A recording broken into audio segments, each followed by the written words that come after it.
మీ ఎలాంటి వ్యాపార ప్రకటనలకైనా వెంటనే మా ఛానల్ సంప్రదించండి. ప్రస్తుతం మనతో పాటు ప్రముఖ ఆధ్యాత్మికవేత్త వేదిక్ ఆస్ట్రాలజర్ గోనుగొంట్ల సురేష్ బాబు గారు ఉన్నారు. డిసెంబర్ మాసం ధనుసు రాశి వారి పరిస్థితి ఏ విధంగా ఉండబోతుందో గురుగారిని అడిగి తెలుసుకుందాం. నమస్కారం గురుగారు. మణికంఠ గారు నమస్కారం అండి. గురుగారు, డిసెంబర్ మాసం సంవత్సరం చివరిలోకి వచ్చేసాం. ధనుసు రాశి వారి స్థితిగతులు ఏ విధంగా ఉండబోతున్నాయి? వీళ్ళు ఈ నెల ప్రత్యేకంగా ఎలాంటి జాగ్రత్తలు తీసుకోవాలి? వీళ్ళకి అర్ధ అష్టమ శని నడుస్తూ ఉందండి. అంటే ఈ టైంలో మనకి ఏది జరిగినా కానీ శని మీద దోసేస్తూ ఉంటాం. ఆ రోజు ఏమన్నా ఆస్ట్రాలజర్స్ మా దగ్గరికి వచ్చినా ముందు శని సరిగా లేరు కదమ్మా, శని బాధలను నెట్టేసుకుంటూ వెళ్ళిపోతూ ఉంటాం అనమాట.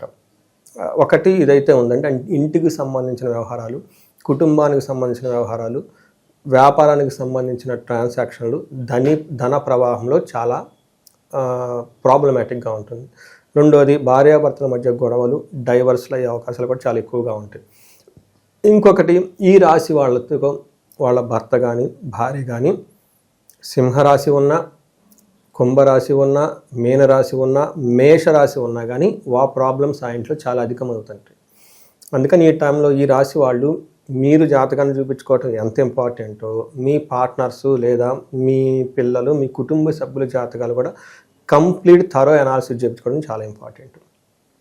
ఎందుకంటే మనకి ఒక స్మూత్గా వెళ్ళిపోవాలండి లైఫ్, ఎక్కడ ప్రాబ్లమ్స్ రాకూడదు. ఈ శని ప్రభావంతో ఒకదానికొకటి ఇన్ కేసు వాళ్ళకేమన్నా ఇంకా వేరే దోషాలున్నా, దశాభుక్తులు లేకున్నా ప్రాబ్లం అధికమయ్యి పరిస్థితి చేజారిపోయే పరిస్థితిలాగా వచ్చేస్తాయి. 10 ఏళ్ళు కాపురం చేసుకొని డైవర్స్ అయితే అందరికీ ప్రాబ్లమే, పిల్లలకి, వాళ్ళకి, వీళ్ళకి, అందరికీ. అదే వీళ్ళు అన్యోన్యంగా కలిసి ఉంటే వాళ్ళ పేరెంట్స్కి, వీళ్ళ పేరెంట్స్కి, వీళ్ళ పిల్లలకి, వాళ్ళ పిల్లలకి, వాళ్ళకి ఎంత బాగుంటుందండి. అలానే డైవర్స్లు తీసుకున్న వాళ్ళు నా దగ్గర తర్వాత వచ్చి కలుస్తూ ఉంటారండి. చాలామంది లేడీస్ కలుసా, కొంతమంది జెంట్స్ కలుస్తూ ఉంటారు. వాళ్ళు ఏదో మిస్టేక్ చేస్తుంటారు, ఏదో రిలేషన్షిప్ కాదన్ను, కానీ ఆ తర్వాత వాళ్ళు ఫీల్ అవుతూ ఉంటారండి ఇంటర్నల్గా, ఒక గిల్టీగా. బ్యూటిఫుల్గా ఉన్నదాన్ని అంతా పాడు చేసుకున్నారు, భార్య లేదు, పిల్లలు లేరు, వెళ్ళిపోయారు, మళ్ళీ ఎలోన్గా ఉన్నాను, మళ్ళీ ఫ్యూచర్ ఎలా ఉంటుంది, చాలా ప్రాబ్లం ఉంటుంది. సేమ్ వర్స్ విత్ లేడీస్ కూడా వచ్చేస్తారు, కావాలని అడిగింది వీళ్ళే తీసుకుంటారు, ఆయన ఏదో డబ్బులు ఇస్తారు, బంగ్లా కార్లు ఏదో ఉంటుండొచ్చు, కానీ ఇంటర్నల్గా దే మిస్ సో మచ్ అండి. అంతా బాగా బ్యూటిఫుల్గా ఉంది, వాళ్ళ పేరెంట్స్, వీళ్ళ పేరెంట్స్, బంధువులు, because there is lot of emotional trauma goes అండి. డైవర్స్ రావచ్చు, కానీ ఆ బ్యూటిఫుల్ లైఫ్. అందుకని ఇంత దాకా పరిస్థితులు పోకుండా ఉండటానికి చాలా చాలా చాలా మన శాస్త్రాల్లోనూ, వేదాలలోనూ, పురాణాల్లోనూ, తాంత్రిక జ్ఞానంలోనూ, ఇంకా సనాతన ధర్మంలోనూ ఎన్నో ఉన్నాయండి. చిన్న పరిహారాలు చేసుకుంటే లైఫ్ బ్యూటిఫుల్గా ఉంటుంది, హ్యాపీగా ఉంటుంది. ఆ మూమెంట్లో మీకు అనిపించవచ్చు, డబ్బులు ఎందుకు బాగొట్టుకోవాలి జ్యోతిష్యం కలిసి, ఇంత పెద్ద హోమం అవసరమా అని. కానీ అనేక ఖర్చుల్లో ఇది లైఫ్లో మనశ్శాంతి లేకపోతే ఇంకెందుకండి. అందుకని ఈ రాశి వాళ్ళకి టఫ్గా ఉండొచ్చు. చాలామందికి ఇండివిజువల్ జాతకాన్ని బట్టి ఇంకా టఫ్గా కూడా ఉండవచ్చు, ఆ జాతకం చూస్తే తెలుస్తుంది. బట్ ఇలాంటి టైంలో మనకి ఈ డిసెంబర్ మంత్లో కొంచెం ప్రాబ్లమాటిక్గా ఉంది వీళ్ళకి. డిసెంబర్ మంత్ చాలా కేర్ఫుల్గా ఉండాలి. జనరల్గా డిసెంబర్ అనగానే మనకు 3 విషయాలు గుర్తొస్తాయండి. ఒకటి ఇయర్ ఎండ్. ఈ టైంలో ఇంట్రోస్పెక్షన్, మిమ్మల్ని వెరిఫై చేసుకోవడం చాలా ఇంపార్టెంట్. పుట్టిన వెంటనే మనకి జాతక చక్రం ఎందుకు ఇచ్చారు, పక్కన పడేయమని కాదు, చూసుకోవడానికి హోల్ లైఫ్ అందులో పెట్టారు మన మహర్షులు. మన పెద్దవాళ్ళు తిక్కలవాళ్ళు ఈ జాతక చక్రం రాపిల్ల ఉరుకుని పోయేసి. ఎందుకంటే there is a whole life అందులో ఉంది, మీ సోల్ జర్నీ అందులో ఉంది, హిడెన్ రీసెర్చ్ సీక్రెట్స్ మొత్తం అందులో పెట్టేదాన్ని డీకోడ్ చేసుకోవాల్సిన బాధ్యత మన దగ్గర. చదువుకొని ఉపయోగం ఏమంటే మన అనాదిగా ఉన్న శాస్త్రాన్ని పక్కన పడేసి ఇంకోటి ఏదో పట్టుకొని ఎక్కడికో తర్వాత ఇబ్బందులు పడేదాకా వెళ్ళకూడదు లైఫ్ అనేది. నెక్స్ట్ ఈ టైంలో బాగలేకపోతే ఎందుకు బాగలేదని చూసుకోవడం ఫస్ట్ ఫండమెంటల్ రైట్. నెక్స్ట్ ఈ టైంలో మనకి 16th నుంచి ధనుర్మాసం స్టార్ట్ అవుతుందండి. ఈ టైంలో మనకి పేడకళ్ళాపుల దగ్గర నుంచి, గొబ్బెమ్మల దగ్గర నుంచి, రంగోలి, ముగ్గులు, హరిదాసులు, ఈ సంక్రాంతి హడావుడి స్టార్ట్ అయిపోతుంది. 3 ముఖ్యంగా ఇది వెకేషన్కి చాలామంది టైం అండి. ఎవరైతే కనుక ఎన్ఆర్ఐలు ఉన్నా కానివ్వండి, చాలామంది మేము ఇండియా వస్తున్నామండి వెకేషన్కి, మాకు ఈ డేట్స్లో అవైలబిలిటీ ఉంటారండి, మాకు ఈ హోమాలు కావాలి, లేదంటే మీకు ఇంతకుముందు ఆల్రెడీ ఎగ్జిస్టింగ్ క్లయింట్స్ కొంతమంది ఎక్కువగా ఉన్నారు, వాళ్ళు మళ్ళీ రిపీటెడ్గా ఏదైనా హోమం చేయించుకోవాలనుకున్నా కావండి, లేదంటే కాలసర్ప దోషాలు ఇవన్నీ ఉంటే మేము వస్తున్నామండి, మాకు ఈ డేట్స్లో అవైలబిలిటీలో ఉన్నామని ఆల్రెడీ మాకు స్టార్ట్ అయిపోయిందండి. నవంబర్ 15th నుంచే ఒక 2-3 ఆల్రెడీ ఎన్ఆర్ఐలు చేస్తున్నాం. ఇంకా డౌన్ టు లేదా 10-15 మెంబర్స్ రావడానికి రెడీగా ఉంది. ఈ టైట్స్లో బ్లాక్ చేసుకుంటాం. ఫారిన్ ఉన్న వాళ్ళు కానివ్వండి, ఎన్ఆర్ఐలు ఈ టైంలో ఎక్కువగా తిరుగుతుంటారు, వైకుంఠే కదా, రకరకాలు వెళ్తూ ఉంటారండి. అంటే ఇప్పటిదాకా ఉండి వెకేషన్కి వెళ్ళిపోయి బయటికి వెళ్ళాల్సిన టైంలో వీళ్ళంతా ఉన్నారనమాట. ఈ టైంలో ఈ ధనుసు రాశి వాళ్ళకి కొంచెం ప్రాబ్లమాటిక్గా ఉండే అవకాశం ఎక్కువగా ఉంది. శని బాధలు ఎక్కువగా ఉండే అవకాశం ఎక్కువగా ఉంది. వేరే గ్రహాలు కూడా వీళ్ళకి అంత అనుకూలంగా లేవు. కొంచెం జాగ్రత్తగా కేర్ఫుల్గా ఉండటం ఇంపార్టెంట్. వెకేషన్, స్పిరిచువల్ వెకేషన్ కూడా పెట్టుకోవాలని చెప్పేసి ఒక సూచన ఈ రాశి వాళ్ళకి. ధనుసు రాశి వాళ్ళు కనుక చూసుకుంటే మారుతున్న 4 గ్రహాలు ఏ గ్రహం కూడా వీళ్ళకి అనుకూలంగా లేదు. ఆల్రెడీ శని కూడా అనుకూలంగా లేరు. ఈ టైంలో వీళ్ళకి లాస్ట్ 1 మంత్ ధనుసు రాశి గురువు కూడా అనుకూలంగా లేదు. అంతకుముందు గురువు కొంచెం అనుకూలంగా ఉన్నారు. దీంతో కొంచెం జాబులు పోయే అవకాశం ఎక్కువగా ఉంటుంది ఈ రాశి వాళ్ళకి. ఇందాక చెప్పిన గొడవలు వాటి యొక్క తీవ్రత అధికంగా ఉండే అవకాశం ఉంటుంది ఈ టైంలో.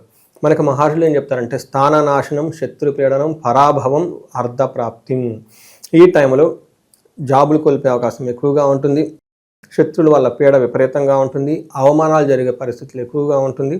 ధనం వచ్చి వస్తుంది, కానీ విపరీతంగా ధనం ఖర్చు అయిపోయే అవకాశం కూడా ఎక్కువగా ఉంటుంది వీళ్ళకి. నెక్స్ట్ సూర్యుడు మనకి కుజుడు వచ్చేటప్పటికి 2వ ఇంట్లో ఉన్నారండి. ఇది మనకి మహర్షులు ఏం చెప్పారంటే దేహార్తి సత్వం కాలాతిక్రమణ భోజనం బంధుమిత్ర సుహృద్వేష. అంటే వీళ్ళ చుట్టూలు బంధువులు కానివ్వండి, మిత్రులు కానివ్వండి, పుత్రులు కానివ్వండి ద్వేషిస్తూ ఉంటారు వీళ్ళని.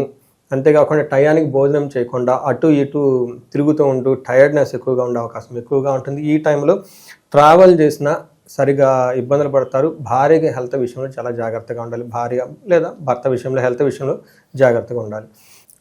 మనకి కుజుడు వీళ్ళకి ఇంకా యాక్సిడెంట్లు అయ్యే అవకాశం ఎక్కువగా ఉంటుంది. యక్షరాక్షస పీడనం అంటారు. అంటే కనపడకుండా ప్రాబ్లమ్స్ని క్రియేట్ చేసే కొన్ని ఉంటాయి. నైట్ టైం పిక్కలు లాగటము, నిద్ర పట్టకపోవటం, దిష్టి తగలటం, ఉన్నటువంటి వామిటింగ్ అవటము, లేదంటే హాస్పిటలైజేషన్ అవటం, ఏదో పగిలిపోవటం, గాయాలు అవటం, ఇలా అన్ఎక్స్పెక్టెడ్గా జరిగే అవకాశం కూడా ఈ రాశి వాళ్ళకి ఎక్కువగా ఉంటుంది.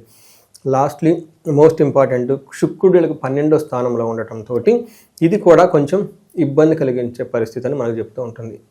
మనకేం చెప్తారంటే ఈ టైంలో కృష్యాది సర్వ విఘ్నాంస అంటారు. అంటే ఏదైనా బిజినెస్ చేసినా, అగ్రికల్చరల్ చేసినా కష్టపడినందులో రిజల్ట్ రాదు, మహాభయం, ఏదో భయం కలిపే పరిస్థితులు వీళ్ళ చుట్టూ ఎక్కువగా ఉండి శస్త్రపీడ లేదంటే చోర బాధ, అగ్ని ప్రమాదాలు జరగటము, లేదంటే వీళ్ళకి సంబంధించిన వస్తువులు దొంగతనం చేసుకొని పోవటం, ఆయుధాల వల్ల గాయాలయ్యే అవకాశం ఎక్కువగా ఉంటుంది. కొంచెం ఈ రాశి వాళ్ళు జాగ్రత్తగా ఈ మంత్ అయితే జాగ్రత్తగా ఉండటం అవసరం అండి. ఓకే, ఇక ఈ రాశిలో గురుగారు ఏ నక్షత్రాలు ఉంటాయి, వాళ్ళకి ఎలా ఉంటుంది ఈ మంత్ పర్టికులర్గా? సో నక్షత్రం వైజ్గా కూడాను సేమ్ ఇలానే ఉందండి. మనకి మూల, పూర్వాషాఢ, ఉత్తరాషాఢ 3 నక్షత్రాలు ఇందులో ఉంటాయి. ఇందులో మనకి మూలా నక్షత్రం చూసుకుంటే వీళ్ళకి ఫస్ట్ పాజిటివ్ సైడ్లో ఫారిన్ ట్రావెల్ చేయడానికి సౌఖ్యంగా చక్కగా భోజనం చేస్తూ హ్యాపీగా ఉంటారు. నెగటివ్ సైడ్లు ఎక్కువ ఉన్నాయండి. వీళ్ళకి మరణము, నాశనము, మృత్యు భయం చూపిస్తుంది. మరణము, నాశనము, మృత్యు భయం. ఇక్కడ మరణం అంటే ఇంతకుముందు ఏదైనా పని చేస్తుంటే అది ఇంతటితో ఆగిపోయే అవకాశం ఎక్కువ ఉంటుంది. రెండోది నాశనం అంటే కొత్తగా ఏదైనా పని చేస్తే అది రాకుండా ఉంటుంది. ఇంతకుముందు కలవటం లేదు, కొత్త పని ముందుకు వెళ్ళట్లేదు. దీనితో వీళ్ళకి మృత్యు భయం పట్టుకుంటుంది. అసలు మనం ఉంటామా పోతామా, మన పరిస్థితి ఏంటి, మన థాట్స్ వస్తుంటాయి కదండి. అసలు అంటే అది ఆల్వేస్ ఆయుష్ అని కాదండి, మనం పని చేస్తే అసలు ఉంటుందా ఫ్యూచర్, అసలు ఏంటి పోతుందో అర్థం కానీ కన్ఫ్యూజన్లో ఉంటారు. విపరీతంగా భయపడే అవకాశం ఎక్కువగా ఉంటుంది. ఈ టైంలో జాతక చక్రాన్ని చూపించుకుంటే లీవ్ అవుట్ యువర్ ప్రిజడిస్. ఓన్లీ ఏలినాడు శని లేదంటే ఓన్లీ అష్టమ శని అంటే 2 ఇయర్స్లో పోతుంది, అంతవరకు పరిహారాలు చేసుకోవచ్చు. బట్ ఇంకా ఏమన్నా అది కూడా తెలుసుకొని ముందుకు వెళ్ళిపోవాలి, నెగ్లెక్ట్ చేయకూడదు, వదిలేయకూడదు. నెక్స్ట్ పూర్వాషాఢ నక్షత్రం వాళ్ళకి సౌఖ్యంగా ఉంటారు. ఫారిన్ రిలేటెడ్ లేదంటే ఫారిన్ ట్రావెల్ లేదంటే బయటకు వెళ్ళే అవకాశం చాలా ఎక్కువగా ఉంటుంది. అగైన్ వీళ్ళకి మృత్యు భయము, నాశనము చూపిస్తూ ఉంటుంది. నెక్స్ట్ ఉత్తరాషాఢ నక్షత్రాలకి లాభప్రదంగా ఉంటారు, క్షేమంగా ఉంటారు, విశేషంగా క్షేమంగా ఉంటారు, సౌఖ్యంగా ఉంటారు, విదేశాగమనం కూడా ఉంటుంది. బట్ వీళ్ళకి ప్రాబ్లం ఏంటంటే ఉత్తరాషాఢ నక్షత్రం చాలా బెటర్గా ఉంది. లాస్ట్ వీక్లో మృత్యు భయం, ఓన్లీ ఫియర్ ఉంటుంది అంతే తప్ప మిగతా అన్ని విషయాలు వీళ్ళకి బాగుంది. ఒక రకం అన్ని రాశుల నక్షత్రాల గురించి చూసుకుంటే పూర్వాషాఢ నక్షత్రం వాళ్ళకి, మూల నక్షత్రం వాళ్ళకి కొంచెం ఇబ్బంది పెట్టే అవకాశం ఎక్కువగా ఉంటుంది ఇంటెన్సిటీ. మిగతా విషయాలు అంతా బాగుంది. పూర్వాషాఢ, ఉత్తరాషాఢ నక్షత్రాలకి ధననాశనం, ధనం అనేది దొంగలు ఎత్తుకొని పోవటం కానివ్వండి, ఏదైనా ప్రాబ్లమ్స్ వచ్చే అవకాశం ఎక్కువగా ఉంటుంది. నెక్స్ట్ మూలా నక్షత్రం వాళ్ళకి కొంచెం ఏ పని చేసినా స్లోగా ముందుకెళ్ళే అవకాశం ఎక్కువగా ఉంటుంది, ఫాస్ట్గా ఉండదు, కానీ పనులు అయితే అవుతాయండి. ఇలాంటి పరిస్థితులు ఉండకూడదు, కాస్త మనీ ఫ్లోటింగ్ బాగుండాలి, ఇంకా ఏ పని చేసినా కలిసి రావాలంటే ప్రత్యేకంగా ఈ మంత్ ఎలాంటి పరిహారాలు చేసుకుంటే బాగుంటుంది అంటారు? పరిహారాలు ఎగానండి వాళ్ళకున్న సమస్య తీవ్రతను బట్టి పరిహారాలు చేసుకోవాలి. నాకు చాలామంది వస్తుంటారు, ఏమండి మీకు ముందు ఒక ఆస్ట్రాలజర్ని కలిసాము, ఆయన కొన్ని పరిహారాలు అన్నారు, నేను చేశాను, ఇంకొకరిని కూడా కలిసాము. కొంతమంది ప్రొఫెషనల్ ఆస్ట్రాలజీ సర్వీస్ తీసుకునే వాళ్ళు ఉంటారు. వాళ్ళ పనే నాకు చాలా మంది దగ్గరికి వెళ్ళిపోయి తీసుకుంటూ ఉంటారు. మళ్ళీ డబ్బులు బార్గెన్ కూడా ఆడుతూ ఉంటారు. నేనేం చెప్తానంటే ఒక్క గురువుని నమ్మండి, వాళ్ళు చెప్పిన ప్రకారం పోండి. రెండోది, వాళ్ళు చెప్పిన విధంగా 100% చేయండి. అది ఎవరైనాండి, గురువు ఈజ్ అ గురు. ఎందుకంటే నా దగ్గరకు వచ్చిన వాళ్ళు, మేము ఆస్ట్రాలజీని కలుస్తూ ఉంటాం కదండి, సొమంటి మీద అక్కడ ఎక్కడో రకరకాల బయట కలుస్తూ ఉంటాం కదండి. సేమ్ ఇక్కడ బార్గెన్ చేసిన వ్యక్తి మళ్ళీ అక్కడికి వెళ్ళి బార్గెన్ చేస్తున్నాడు. వాళ్ళ మైండ్ సెట్ అట్లా ఉంటుంది. దేవుడి విషయంలో, గురువుల విషయంలో అలా చేయకండి. 100% సరెండర్. గురు ఈజ్ అ గురు. గురువు బ్రహ్మ, గురువు విష్ణు, గురుదేవ మహా. వాళ్ళ బ్యాక్గ్రౌండ్ వదిలేండి. మీరు నమ్మి సరెండర్ చేస్తే వాళ్ళు చెప్పిన దాంట్లో 100% వాళ్ళు చెప్పింది చేసుకుంటా వెళ్ళిపోండి. నమ్మకం లేదా అసలు వెళ్ళకండి. నమ్మారా, సరెండర్ అండి. ఎందుకంటే మీకు సమస్య యొక్క తీవ్రతను బట్టి మనం పరిహారాలు చేసుకోవాలి.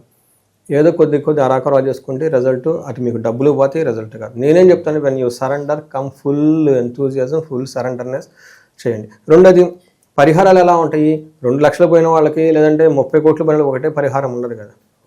అలానే కొంతమంది మాకు ఎలా అయినా కావాలన్న ఫుల్ పట్టుదల అవుట్కమ్ ఇంపార్టెంట్. మాకు పని కావాలంటే ఏం చేస్తారో చేయండి అన్నట్టు. ఇలా ఉంటే బాగుంటుంది. కొంచెం నమ్మకుండా కాకుండా వీళ్ళకి పరిహారాలు వచ్చేటప్పటికి ఫస్ట్ వీళ్ళకి శనికి సంపూర్ణ శాంతి పూజలు చేయించుకోవాలి. శని పాశుపత అభిషేకం చేయించుకోవాలి. శనికి సంబంధించిన దక్షిణ కాళీ అమ్మవారి యొక్క మంత్ర జపం చేయించుకోవాలి. క్షేత్ర దర్శనం కూడా చేయాలి. ఇవి చేస్తే శని బాధలు ఫస్ట్ తగ్గిపోతాయి. ఇండివిజువల్గా వాళ్ళు ఏమైనా కనుక ప్రాబ్లమ్స్ ఫేస్ చేస్తుంటే, ధన ప్రవాహం చాలా సీరియస్గా ఉంది, బిజినెస్ ఫ్లో వెళ్ళిపోతూ ఉంది, సడన్గా బిజినెస్ ఆగిపోయింది, వాళ్ళు శాలరీలు ఎలా ఇచ్చుకుంటారు, లైఫ్ ఎలా గడుస్తుంది, మళ్ళీ అప్పు తీసుకొస్తారు, ఈ అప్పు మళ్ళీ రాదు, అది లాక్ అయిపోతారు. టోటల్గా బిజినెస్ ఫీల్డ్ నుంచి బయటకు వచ్చేస్తారు. ఇలాంటి వాళ్ళు స్వర్ణలక్ష్మి విశేషం అమ్మని చేయించుకోవటం, ఏ పని చేసినా కలిసి రావట్లేదు, మన్యు పాశుపత అభిషేకం చేయించుకోవటం, భార్యాభర్తల గొడవ, చిన్న గొడవ అనుకోండి, అన్యోన్య దాంపత్య పాశుపత అభిషేకం, పెద్ద గొడవలు జరుగుతుంది, విపరీతంగా గొడవలు జరిగిపోతుంది, కోర్టు సరువు నోటీసులు కూడా అయిపోయింది, కనిపిస్తే ఒకళ్ళొకళ్ళు గన్నుతో కాల్చుకునే విధంగా ఉంటారు. అలా పడినప్పుడు విశ్వావసు గంధర్వరాజు హోమము, వాళ్ళు ఇండివిజువల్గా జాతకాలు చూసి ఇంకా ఏమైనా ఉన్నాయంటే ఆ దోషాలన్నీ తీసేసుకొని చేసుకోవాలి. ఇలా నా దగ్గరకు వచ్చారు చాలామంది ఎన్ఆర్ఐలో, ఒకళ్ళు ఈ కంట్రీ నుంచి వచ్చారు, భార్యాభర్తలు. వాళ్ళు లీగల్ నోటీసులు కూడా సర్వ్ అయిపోయినాయి. ఎందుకు వాళ్ళ పెద్దవాళ్ళు ఒకసారి మీరు చూడండి, పిల్లలు ఎదిగారు అని చూసుకొస్తే వాళ్ళు ఫిన్లాండ్ నుంచి వచ్చారు. వాళ్ళు చూశాను, అమ్మ ఇది మరి మీకు నిజంగా కావాలనుకుంటే వెళ్ళండి, ఎందుకంటే సమస్య చాలా ఉంది కదా, లీగల్ నోటీసులు కూడా అయిపోతే ఇంకా ఎలా కలుపుతుంది. లేదండి మీ మీద నమ్మకం ఉంది, మీరు చేసి చేయమన్నారు. 6 రోజులు చేసామండి పూజలు.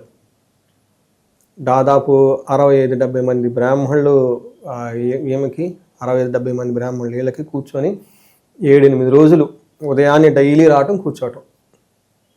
Very interesting. మీరు నమ్ముతారు లేదా, 21 డేస్కి వాళ్ళిద్దరు కలిసి మళ్ళీ ట్రిప్కి వెళ్ళిపోయారు. చూడండి, అది మైండ్ సెట్ అండి, మైండ్ సెట్ అంతే. అప్పటిదాకా ఎందుకు ఏడ్చుకుని వాళ్ళకి రాదు, ఎందుకు రాదు, that is the power of the మంత్ర. ఇవి పరిహారాలు అయితే చక్కగా ఎన్నో ఉన్నాయండి. మనకి యజుర్వేదంలోనే 10,000 మంత్రాలు ఉన్నాయంటండి, అర్థం చేసుకోండి. ఒక్కొక్క మంత్రంలో ఎంత వైబ్రేషన్స్ ఉంటుందండి. ఇవన్నీ మనకి ఇచ్చారు మన మహర్షులు. ఎక్కలాంటి ప్రాబ్లం ఉన్న ఈ రాశి వాళ్ళు ధనుసు రాశి వాళ్ళు కాబట్టి వీళ్ళు బిజినెస్ పీపుల్ ఎక్కువగా ఉంటుంది, ఏదైనా చేయాలని తపన ఎక్కువగా ఉంటుంది. ఒక పవర్ఫుల్ రాశి ఇది. ఈ రాశి వాళ్ళకి ఇలా చిన్న ప్రాబ్లమ్స్ వల్ల లైఫ్ అనేది ఆగిపోకుండా ఉండకుండా ఉండాలంటే ఒకసారి జాతకం చూపించుకొని ప్రాబ్లమ్స్ ఉంటే తగు పరిహారాలు చేసుకోండి. లైఫ్ అనేది 10 రెట్ల ఉత్సాహంతో ముందుకెళ్ళిపోయి ఉండాల్సిన అవకాశం చాలా ఉన్నాయండి. ఓవరాల్గా ధనుసు రాశి వారి పరిస్థితి ఎస్పెషల్లీ డిసెంబర్ మాసం ఏ విధంగా ఉంటుంది, ఓవరాల్గా ఎలాంటి జాగ్రత్తలు తీసుకోవాలి, చాలా బాగా వివరించారు. ధన్యవాదాలు. ధన్యవాదాలు.